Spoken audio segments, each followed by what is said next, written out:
आप जाने। इसी से बैट बनता है क्या? नहीं नहीं नहीं, वो कश्मीर विलो होता है। রংধনুর দেশে আবারও আপনাদের সবাইকে স্বাগত। আজ আমরা চলে এসেছি ভূস্বর্গ কাশ্মীরের নতুন একটি পর্ব নিয়ে। তবে ভিডিও শুরুর আগে বলে রাখবো, যারা এই সিরিজের প্রথম ভিডিওটি দেখেননি তারা এই ভিডিওটি দেখার আগে নিশ্চয়ই এই ভিডিওটি চেক আউট করবেন। ওখানে কিন্তু শ্রীনগর পৌঁছানো আর শ্রীনগরের সাইট সিনের ব্যাপারে সমস্ত রকম ইনফরমেশান দেওয়া রয়েছে। লিঙ্ক থাকলো এই ভিডিওর ডেসক্রিপশান বক্সে। আর এই যে পাশে হালকা বেগুনি রঙের সব ফুলগুলো দেখছেন, এগুলো হলো কেশরের ফুল। বেশ দামি, 1 গ্রামের দাম প্রায় 300 টাকা। দেখুন, কথায় কথায় বলতে ভুলেই গেছি, আজ আমাদের গন্তব্য হলো পেহেলগাম। শ্রীনগর থেকে কিভাবে পৌঁছাবেন সেটা ভিডিওতে আগে বলবো। তবে বলে রাখা ভালো, আপনারা যে গাড়িতে করে পেহেলগাম যাচ্ছেন সে গাড়ি কিন্তু আপনাদের পেহেলগামের সাইট সিন করাবে না। তার জন্য পেহেলগামের ট্যাক্সি ইউনিয়ন থেকে আলাদা করে ট্যাক্সি বুক করতে হবে। এই যে পৌঁছে গেছি আজকের দিনের আমাদের প্রথম গন্তব্যে, বৈশরণ ভ্যালিতে।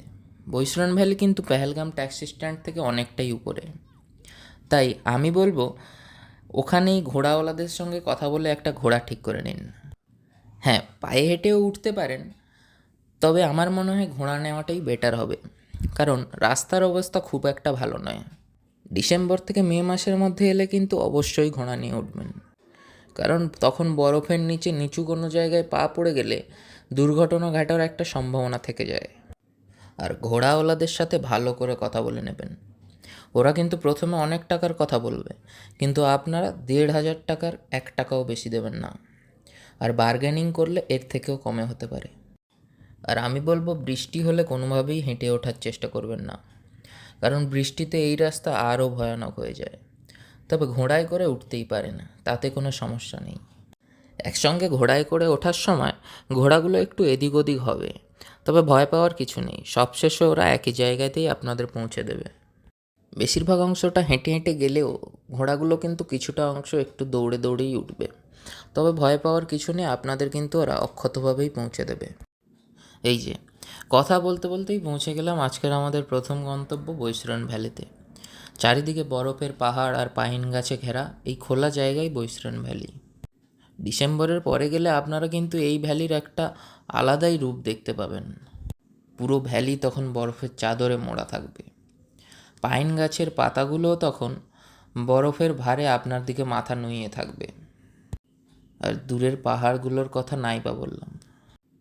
সব মিলিয়ে অপরূপ এক মনোমুগ্ধকর সৌন্দর্য যেন তখন প্রকৃতিকে গ্রাস করে থাকবে। আর আপনারা যদি এরকম সবুজ ভ্যালির সৌন্দর্য উপভোগ করতে চান, তবে কিন্তু আমরা যেই সময় গেছিলাম সেই সময়েই যেতে পারেন। আমরা কোন সময় গেছিলাম তা জানতে প্রথম ভিডিও চেক আউট করতে ভুলবেন না। বৈশরণ ভ্যালি থেকে নামার পরেই কিন্তু আপনাদের পেহেলগামের বাকি সাইট সিনগুলো কভার করার জন্য পেহেলগামের ট্যাক্সি স্ট্যান্ড থেকে ট্যাক্সি বুক করতে হবে। আর এখানে বলে রাখা ভালো, পেহেলগামের ট্যাক্সি ইউনিয়নের প্রত্যেকটি আলাদা আলাদা ক্যাটাগরির ট্যাক্সির জন্যই কিন্তু আলাদা আলাদা ভাড়া নির্ধারিত করা আছে। আপনাদের কিন্তু ওই নির্ধারিত ভাড়াটাই পে করতে হবে। এখানে বার্গেনিং করলেও ওরা কোনো মতেই ভাড়া কমাবে না। তাই পেহেলগামের ট্যাক্সি ইউনিয়নের কাউন্টারে গিয়ে ওখান থেকে একটা ওমনি গাড়ি বুক করে আমরা রওনা দিলাম পেহেলগামের বাকি সাইট সিনগুলো কভার করার জন্য। গাড়ি আমাদের কাছ থেকে 1900 টাকা নিয়েছিল। গাড়ি কিন্তু আপনাদের আরু ভ্যালি, বেতাব ভ্যালি, চন্দনওয়াড়ি আর শেষনাগ ভালোভাবে ঘুরিয়ে দেখাবে। আর এখানে বলে রাখা ভালো, এই চন্দনওয়াড়ি থেকেই কিন্তু আমাদের মহাদেবের অমরনাথ যাত্রার সূচনা হয়। অমরনাথ যাওয়ার আরেকটি রাস্তাও আছে বটে সোনমার্গের দিক থেকে, সেগুলোও নিশ্চয়ই পরের ভিডিওগুলোতে আপনাদের দেখাবো। তবে বেশিরভাগ ভক্তরাই এই চন্দনওয়াড়ি থেকেই বাবার দর্শনের জন্য যায়। পেহেলগামের সৌন্দর্য কিন্তু এক কথায় বর্ণনা করা কোনোভাবেই সম্ভব নয়, কিন্তু তবুও যদি বলতেই হয় তবে বলবো পেহেলগামের সৌন্দর্য এক কথায় অসাধারণ। একদিকে যেমন পাহাড় আর খাদের মাঝখান দিয়ে এই গা কাঁটা দেওয়া রোমাঞ্চকর রাস্তা, অপরদিকে আবার পাশে বয়ে যাওয়া লিডার নদীর গর্জন। সব মিলিয়ে বলা গেলে সেদিন এক অপরূপ সুন্দর অভিজ্ঞতার সাক্ষী হয়েছিলাম।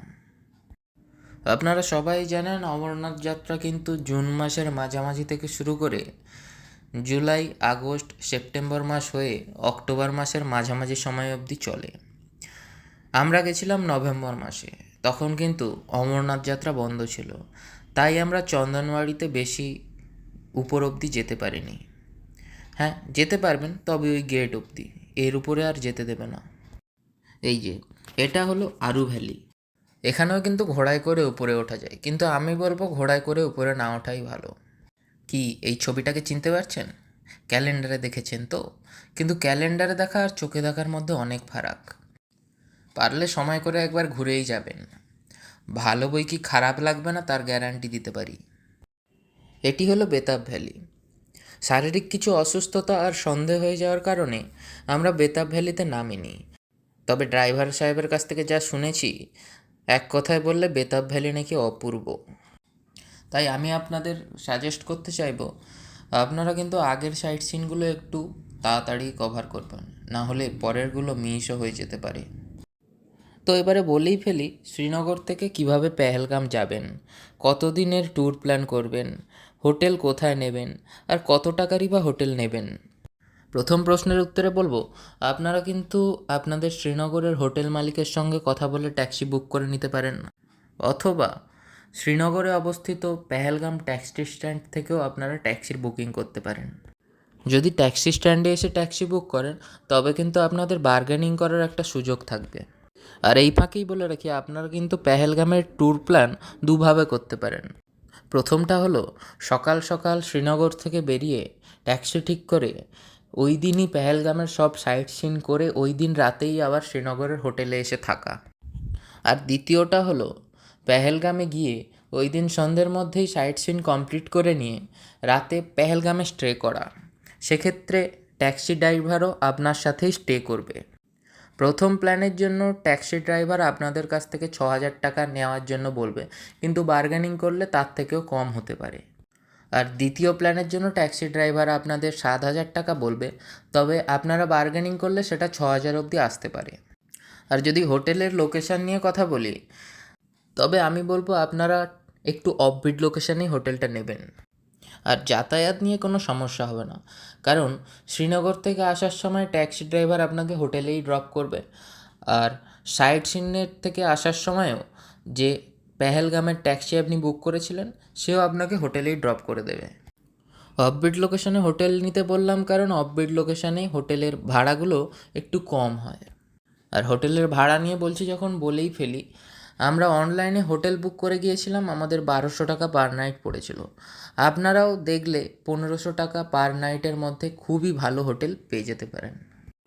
আপনাদের কোনো যদি সাইট সিন বাকি থেকে থাকে ওই দিন রাতের, তবে আপনারা পরের দিন সকালেও সেটা কমপ্লিট করতে পারেন।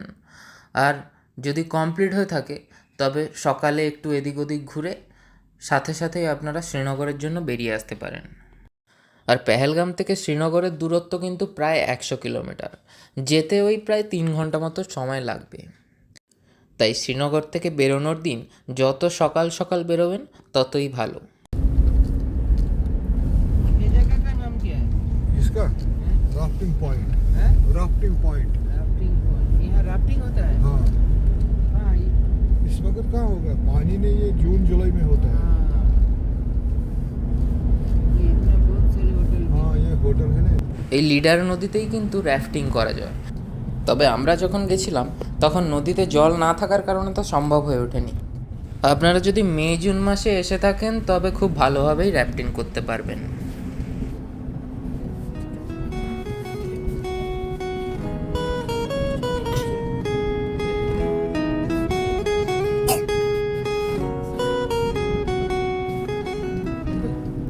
তোমরা সামনের এই রাস্তার সৌন্দর্য, লিডার নদীর সৌন্দর্য, সামনে পাহাড়ের চূড়ায় সাদা বরফ, এগুলো উপভোগ করো। তোমাদের সঙ্গে আবার দেখা হবে পরের ভিডিওতে। আর রাস্তাটা কেমন লাগলো তা কমেন্টে জানাতে ভুলো না। নমস্কার।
এই শ্রীনগর থেকে পেহেলগাম যাওয়ার পথেই কিন্তু পড়বে অনন্তনাগ। অনন্তনাগ থেকেই কিন্তু অমরনাথ যাত্রার শুভারম্ভ হয়। আর শ্রীনগর থেকে অনন্তনাগ প্রায় 58 কিলোমিটারের মতো। আর যেহেতু অনন্তনাগ থেকে অমরনাথ যাত্রার শুরু হয়, তাই অনন্তনাগও কিন্তু একটা বেশ জমজমাট এলাকা। আপনারা আপেল কিনতে হলে এই অনন্তনাগ থেকেই কিনতে পারেন। এই অনন্তনাগে কিন্তু বেশ বড় এলাকা জুড়ে একটা আপেল বাগান রয়েছে। একটা না বলে অনেকগুলো বলাই ভালো। আমরা পেহেলগাম থেকে খুব সকাল সকাল বেরোনোর কারণে আপেল বাগানগুলো কিন্তু খোলেনি। আপেল বাগান ঘুরে দেখার জন্যও কিন্তু 20 টাকার একটা টিকিট লাগে। তবে আপেল বাগানের টিকিট কাটার লোক অত সকালে আসেনি, তাই আমরা ফ্রিতেই ঘুরে দেখার সুযোগ পেয়েছিলাম। ড্রাইভার সাহেব বলে দিয়েছিল আপেল বাগানে কিন্তু গাছ থেকে কোনো আপেল পাড়বেন না, তবে জরিমানা হয়ে যাবে। আর মাটিতেও কিন্তু অসংখ্য আপেল ছড়িয়ে পড়েছিল, কিন্তু তাতে হাত দিতেও বারণ করে দিয়েছিলেন আমাদের ড্রাইভার সাহেব। আপনারা যদি আপেল খেতে চান তবে এইটাই কাশ্মীর যাওয়ার বেস্ট সময়। আর এই আপেল বাগানের বাইরেই টাটকা আপেল বিক্রি হচ্ছে। আপনারা ওখান থেকে অনেক কম দামেই আপেল কিনে নিতে পারবেন। বাগানে ঢোকার পর যত দূরই চোখ যাবে চারিদিকেই বড় বড় আপেল গাছ। বড় পাহাড়ের গায়ে আপেল গাছ চাষ করা, আর তখন গাছ ভর্তি আপেল। গাছে পাতার থেকে আপেলের সংখ্যা অনেকটাই বেশি। যতদূর চোখ যাচ্ছে চারিদিকেই আপেল গাছ, আর মাটিতে আপেল বিছিয়ে পড়ে আছে। মাটিতে কিন্তু আবার শুকনো খড় বেছানো, যাতে আপেল পাড়লে বা আপেল যদি গাছ থেকে আপনা আপনিই পড়ে যায় তাহলে আপেলের গায়ে যাতে কোনো দাগ না লাগে, সেই জন্যই হয়তো মাটিতে খড় বেছানো।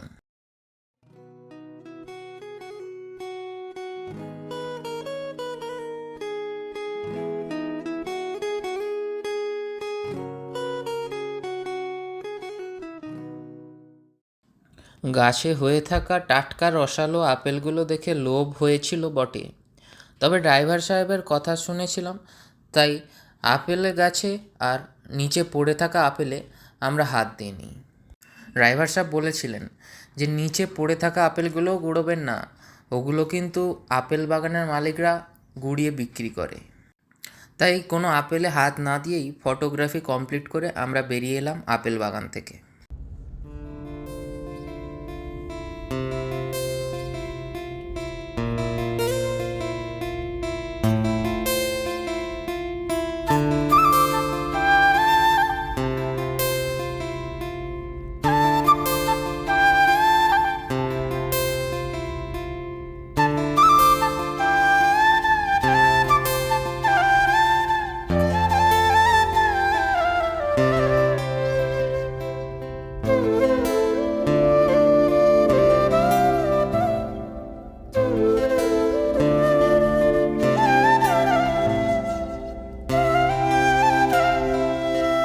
বলে রাখা ভালো, আপনারা কিন্তু শ্রীনগর থেকে পেহেলগাম যাওয়ার সময় খুব তাড়াতাড়ি বেরোবেন, কারণ এখানে খুব ঘন ঘন কনভয় যায়, যেহেতু বর্ডার এরিয়া।